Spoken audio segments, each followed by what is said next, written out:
प्यारे भक्तों, आज इस वीडियो में हम आपको रावण के पुत्रों का अंत, साथ ही लक्ष्मण द्वारा अतिकाय का वध इस वीडियो में सुनाएंगे।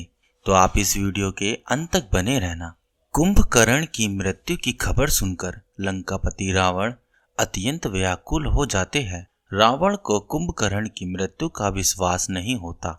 उसे यह असंभव सा लगता है। रावण कहता है कि यह सत्य नहीं हो सकता।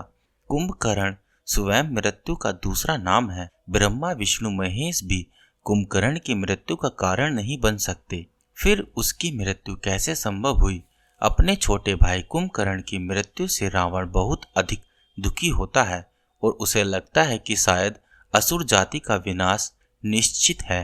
तब रावण का ज्येष्ठ पुत्र इंद्रजीत अपने पिता को धीरज बांधते हुए कहता है, नहीं पिताजी, केवल काका कुंभकर्ण के मृत्यु से असुर जाति का विनाश निश्चित हो यह आवश्यक नहीं है।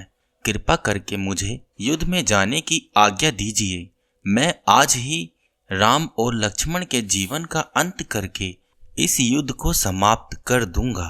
वहीं सभा में मौजूद रावण के सभी पुत्र उसका हौसला बनाते हुए कहते हैं कि पिताजी, हम आखिरी समय तक आपके साथ युद्ध लड़ेंगे और निश्चित ही जीत हमारी होगी। रावण का पुत्र अतिकाय देवांतक, नारांतक, त्रिशरा, दारुक और निकुंभ सभी युद्ध में जाने का निश्चय करते हैं और रावण को हिम्मत बांधते हुए कहते हैं कि पिताजी, हम सभी भाई मिलकर आज के युद्ध का निर्णय कर देंगे।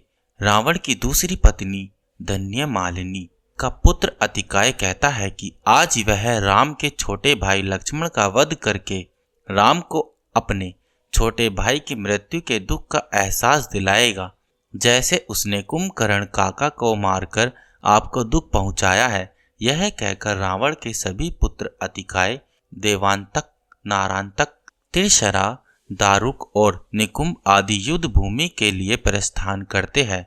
केवल इंद्रजीत रावण के पास रह जाता है, क्योंकि वह रावण का सबसे प्रिय पुत्र था, जिसे रावण खोने से डरता था। युद्ध भूमि में जाते ही अतिकाय लक्ष्मण को ललकारने लगता है।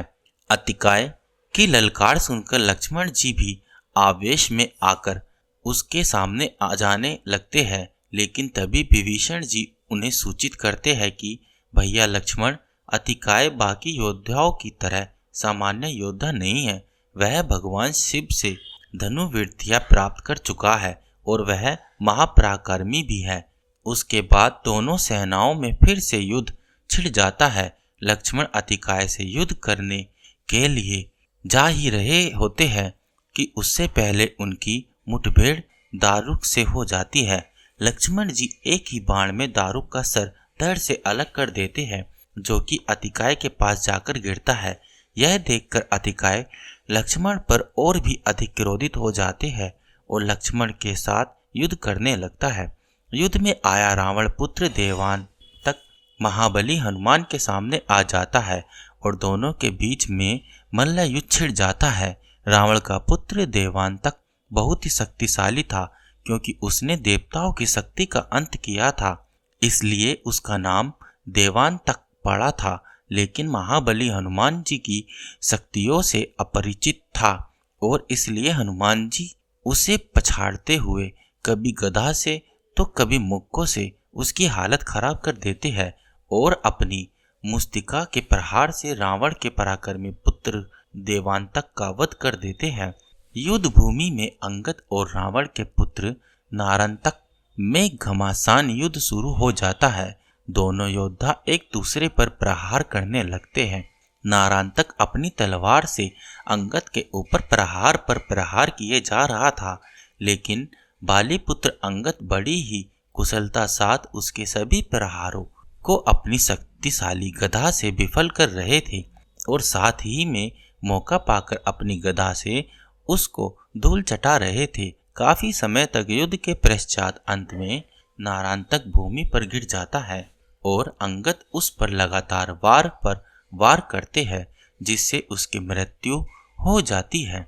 जहां दोनों सेनाओं में युद्ध चल रहा था, वहीं दूसरी ओर वानर राज सुग्रीव का सामना रावण की सेना के सेनापति अमकंपन से हो जाता है। सुग्रीव क्रोध में अपनी गदा के एक ही प्रकार से सेनापति अम्कंपन का वध कर देते हैं। वहीं पर हनुमान जी रावण पुत्र त्रिशा से मल्लयुद्ध में लगे हुए थे। त्रिशा अपनी तलवार से महाबली हनुमान जी पर वार करने का प्रयास करता है, लेकिन महाबली हनुमान जी उसके हाथ को पकड़ लेते हैं और उसकी तलवार को छीनकर उसी तलवार के वार से उसका वध कर देते हैं। ठीक इसी समय बाली पुत्र अंगद और रावण के पुत्र निकुंभ दोनों के बीच युद्ध चल रहा था, जिसमें बाली पुत्र अंगद रावण पुत्र निकुंभ का वध कर देते हैं। रावण का पुत्र अतिकाय अन्य योद्धाओं की तुलना में अधिक पराक्रमी तथा शक्तिशाली था। विभीषण जी द्वारा बताए गए कथा के अनुसार अतिकाय पिछले जन्म में बहुत अधिक शक्तिशाली राक्षस था। तब उसने ब्रह्मदेव की तपस्या करके बहुत अधिक शक्ति अर्जित कर ली थी, जिससे उसने अपनी इच्छा मृत्यु का वरदान ब्रह्मदेव से मांग लिया था। और तब उनके साथ भगवान विष्णु ने माया का उपयोग करके उनसे उन्हीं की मृत्यु का मार्ग जानकर उनका वध किया था।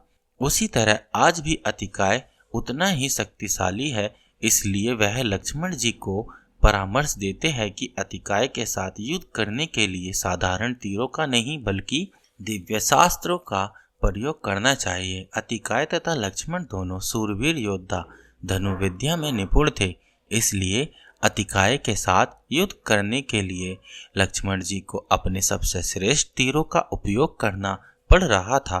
दोनों के बीच युद्ध बहुत लंबे समय तक चल रहा, इसका कोई परिणाम नहीं निकल रहा था।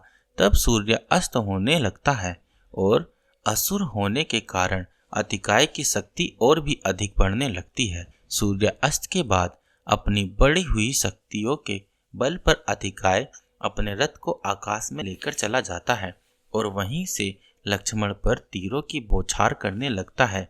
उसके आकाश में होने से लक्ष्मण जी के तीरों की गति उसकी ओर धीमी हो रही थी। यह देखकर महाबली हनुमान जी युद्ध में कूद पड़ते हैं और लक्ष्मण जी को अपने कंधों पर बैठाकर उन्हें आकाश में अतिकाय का सामना ऊंचाई पर ले जाते हैं। लेकिन तब भी लक्ष्मण जी के तीरों का अधिकार पर कोई असर नहीं हो रहा था।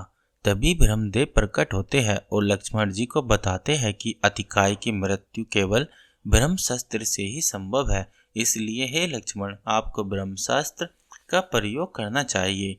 ब्रह्मदेव का यह कथन सुनकर लक्ष्मण जी ब्रह्मास्त्र बाण का संधान करते हैं और उसे अतिकाय पर चला देते हैं। ब्रह्मास्त्र लगते हैं रावण पुत्र अतिकाय आकाश से सीधा नीचे गिरता है और मृत्यु को प्राप्त हो जाता है। अतिकाय के साथ अपने इतने पुत्रों